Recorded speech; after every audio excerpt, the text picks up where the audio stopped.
Hello बच्चों। हमारा question है मैच द फॉलोइंग। कॉलम 1 और कॉलम 2 में कुछ चीजें दी हुई हैं, हमें इनको मैच करना है। सबसे पहली चीज है elastic fatigue. Elastic fatigue. Elastic fatigue का कंसेप्ट ये है, इलास्टिक फटीग मतलब पहले समझ जाइए कि मान लीजिए बच्चों कि हमारे पास एक बॉडी है, इस पे हमने फोर्स लगाया एफ। अब इस फोर्स के बार बार अप्लाई करने से ये जो हमारी बॉडी की इलास्टिक प्रॉपर्टी है वो लूज हो जाती है। हम ये कह सकते हैं elastic fatigue means loss of elastic property. Loss of elastic property. दूसरा हम ये कह सकते हैं elastic property, elastic property loss for long time interval. Long time के लिए बच्चों, long time after applying repeated deforming force. Deforming force. तो बच्चों लॉस होता है। अब लॉस के दो ऑप्शन है, या तो क्यू या तो आर। पी और एस नहीं होगा। तो loss of elastic property for longer time, yes longer time के लिए due to continuous use of body showing elastic behaviour. तो ये हो जाएगा बच्चों क्यू। बी है हमारा, बी है इलास्टिक आफ्टर इफेक्ट। इलास्टिक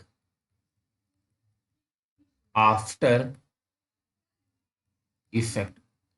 बच्चों इसका मतलब ये है कि अगर मान लीजिए कि किसी बॉडी पे हमने फोर्स लगाया, किसी बॉडी पे हमने फोर्स लगाया एफ, एक छोटे से इंटरवल के लिए बॉडी पे हमने फोर्स लगाया और इसको डिफॉर्म कर दिया।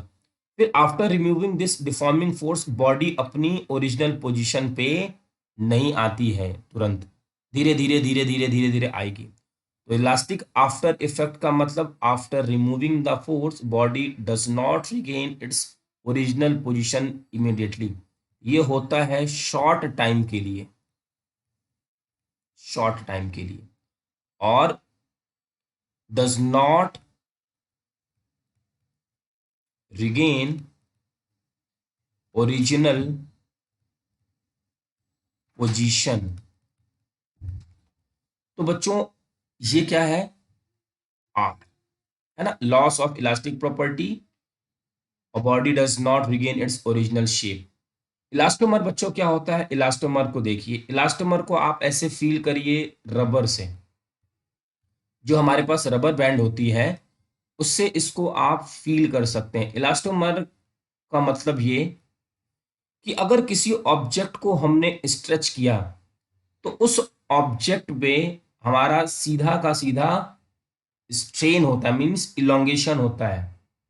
जैसे हमने एक ग्राफ देखा हुआ है, स्ट्रेस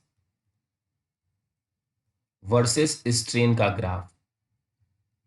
तो बच्चों ये ग्राफ कुछ ऐसा ये होता है। तो ये वाली जो चीज है ना, ये क्या बताती है, किसी मटेरियल के इलोंगेशन के बारे में। तो हमारी जो रबर बैंड है उस रबर बैंड का ये नहीं होता है, मीन्स अगर आपने उसको मैक्सिमम स्ट्रेच भी कर दिया तो वो अपनी जगह पे वापस चला आता है। वो सीधा मैक्सिमम स्ट्रेच के बाद क्या होता है, ब्रेक होता है। मतलब ये है body do not have any stress, ठीक। And stress is directly proportional to strain and no plastic range, मतलब उसकी कोई प्लास्टिक रेंज नहीं होती है। No plastic range. ये प्लास्टिक रेंज बच्चों क्या होती है, प्लास्टिक रेंज का मतलब ये है कि वो खिंचता नहीं है, खिंचने के बाद अपनी जगह पर वापस आए, ऐसा कुछ भी नहीं है, ठीक। तो हमारा इलास्टोमर का एस।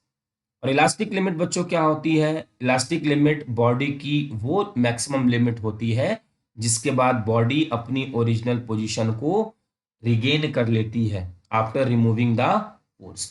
तो ये होगा maximum deforming force up to which body shows perfect elastic behaviour when removed and beyond which if force is increase body showing elastic behaviour. मतलब ये हो जाएगा।